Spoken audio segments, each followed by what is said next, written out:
पहली वीडियो में हमने फिगर 1.1 में देखा था, जब हम जल में नमक को घोलते हैं तो नमक के कण जल के कणों के बीच के रिक्त स्थानों में समावेशित हो जाते हैं, यानी कि डिजॉल्व हो जाते हैं। अब हम इस चैप्टर के सेकेंड टॉपिक की बात करेंगे, how small are these particles of matter. पदार्थ के ये कण कितने छोटे हैं। इससे रिलेटेड एक्टिविटी देखते हैं। Activity 1.2, take 2-3 crystals of potassium permanganate and dissolve them in 100 millilitre of water. Potassium permanganate के 2 या 3 क्रिस्टल को 100 मिलीलीटर पानी में घोल लें।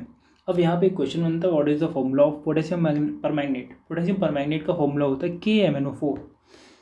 अब जैसा कि हमने ऊपर पढ़ा था, मास को बोलते हैं द्रव्यमान। The SI unit of mass is kilogram, यानी द्रव्यमान की जो ऐसा यूनिट होती है वो किलोग्राम होती है। The SI unit of volume is cubic metre, यानी कि आयतन की जो ऐसा यूनिट होती है वो घन मीटर होती है।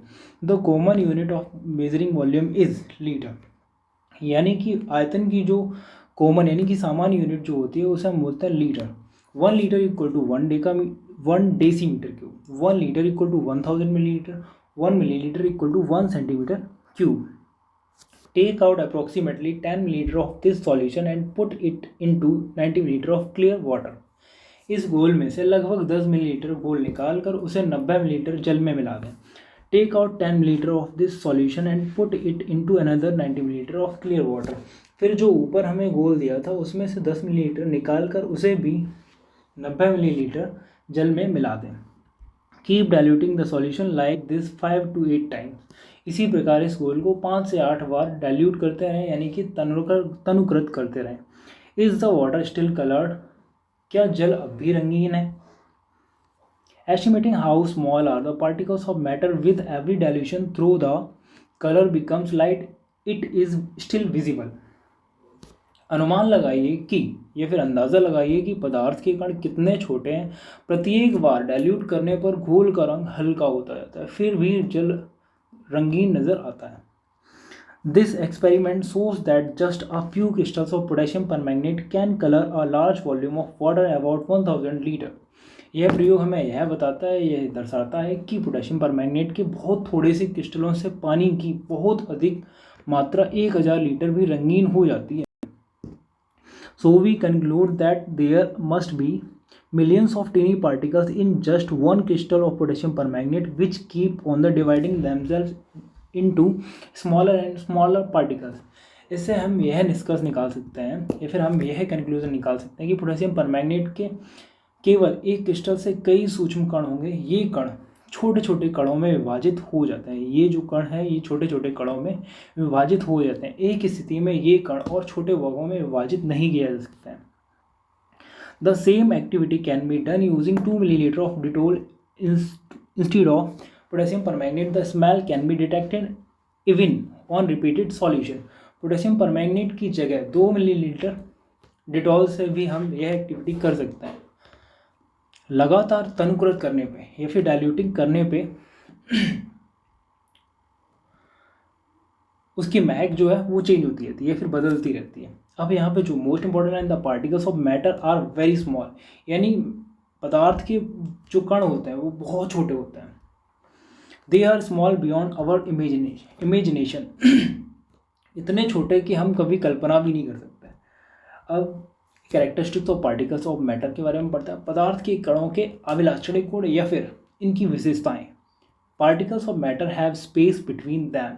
पदार्थ के कणों के बीच रिक्त स्थान होता है, यानी कि गैप होता है। एक्टिविटी फर्स्ट और सेकेंड में हमने देखा था, we saw that particles of sugar, salt, Dettol और potassium permanganate got evenly distributed in water. Activity first और सेकेंड में हमने देखा था नमक और चीनी, डिटॉल या पोटेशियम परमैंगनेट के कण समान रूप से पानी में मिल गए या फिर डिसॉल्व हो गए। Similarly when we make tea, coffee और लेमोनेड, नींबू पानी, particles of one type of matter get into spaces between particles of the other. इसी प्रकार जब हम चाय या कॉफ़ी, नींबू पानी बनाते हैं तो पदार्थ के कण दूसरे पदार्थ के कणों के रिक्त स्थानों में समावेशित यानी डिसॉल्व हो जाते हैं। इससे हमें यह पता चलता है, क्या पता चलता है, this shows that there is enough space between particles of matter. यह एक्सपेरिमेंट हमें यह बताता है कि पदार्थ के कणों के बीच पर्याप्त रिक्त स्थान होता है, यानी कि इनमें गैप होता है। अब हम देखते हैं particles of matter are continuously moving, पदार्थ के कण निरंतर गतिशील होते हैं। अब इससे रिलेटेड एक्टिविटी देखते हैं, activity 1.3, put an unlit incense stick in a corner of your class. How close do you have go near it so as to get its smell? Now light the incense stick. What happens? Do you get the smell sitting at a distance? Record your observation. अपनी कक्षा के किसी कोने में एक बुझी हुई मोमबत्ती रख दें।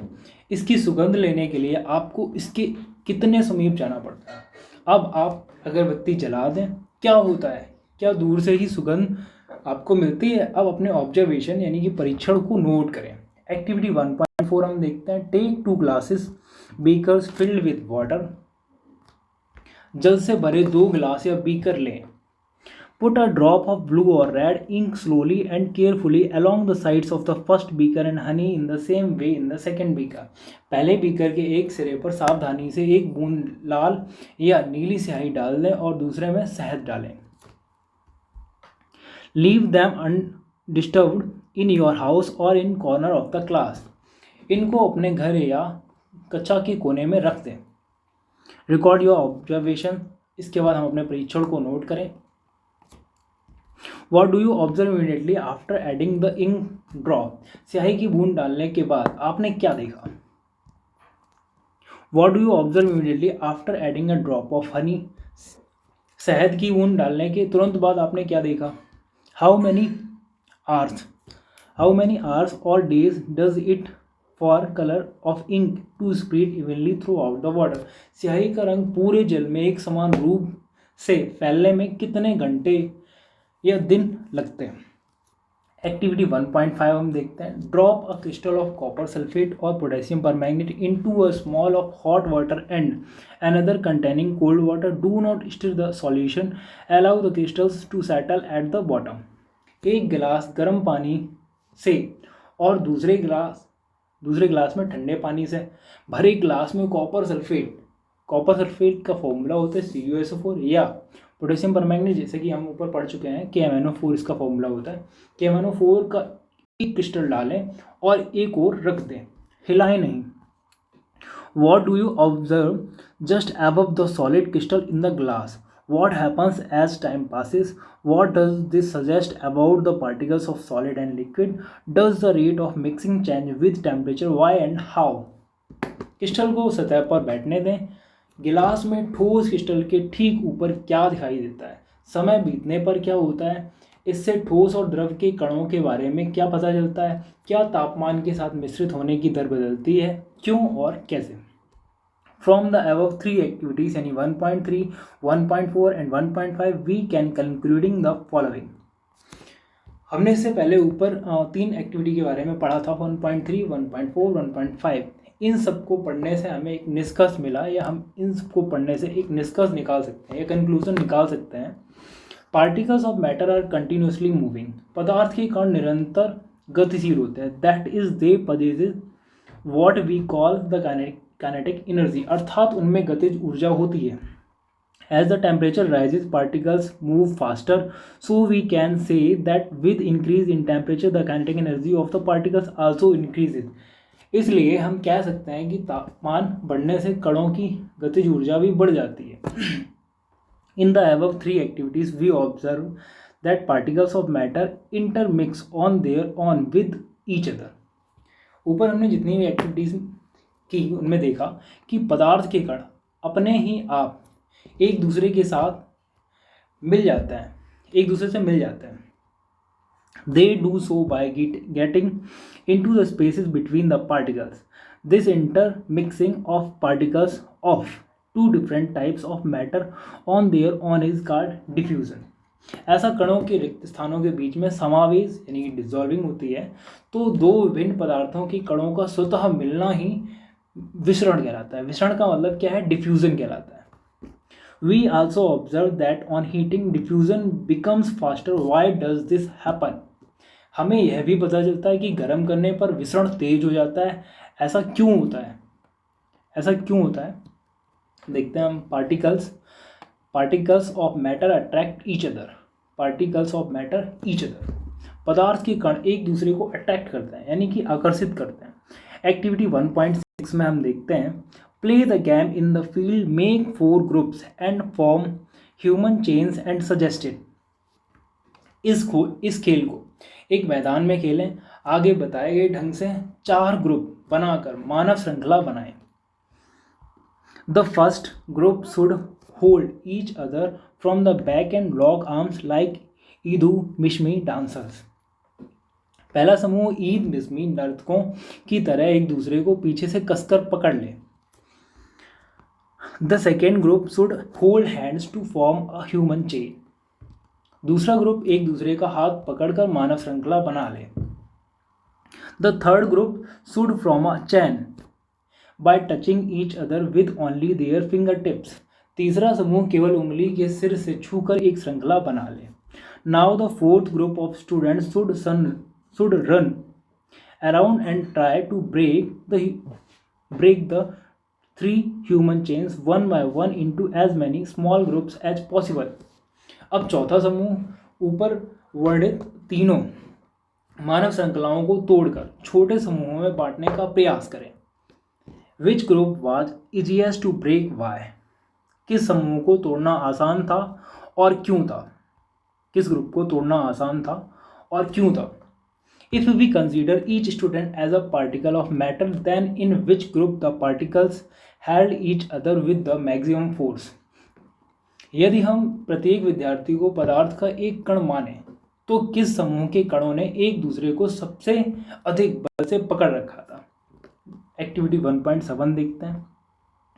Take an iron nail, a piece of chalk and a rubber band. एक लोहे की कील, एक चौक का टुकड़ा और एक रबर बैंड लें। Try breaking them by hammering, cutting और स्ट्रेचिंग। इन पर हथौड़ा मारकर, काटकर या खींचकर उसे भंगुर करने का प्रयास करें। In which of the above 3 substances do you think the particles are held together with greater force. इन तीनों में से किसके कण अधिक बल से एक दूसरे से जुड़े हैं। इन तीनों में से किसके कण एक दूसरे से जुड़े हैं। एक्टिविटी 1.8 देखते हैं। Open a water tap, try breaking the stream of water with your fingers. जल का नल खोलकर जल की धार को अपनी उंगली से काटने का प्रयास करें। Were you able to cut the stream of water. क्या जल की धार कटती है। What could be the reason behind the stream of water remaining together. जल की धार न कटने का कारण क्या है। The above 3 activities 1.6, 1.7 and 1.8 suggest the particles of matter have force acting between them. This force keeps the particles together. The strength of this force of attraction varies from one kind of matter to another। ऊपर हम इन 3 क्रियाकलाप में देख चुके हैं यानी activities में देख चुके हैं। उनसे हमें ये पता चलता है कि पदार्थ के कणों के बीच एक बल कार्य करता है। यह बल कणों को एक साथ रखता है। इस अट्रैक्टिव फोर्स का सामर्थ्य यानी कि पावर प्रत्येक पदार्थ में अलग अलग होता है।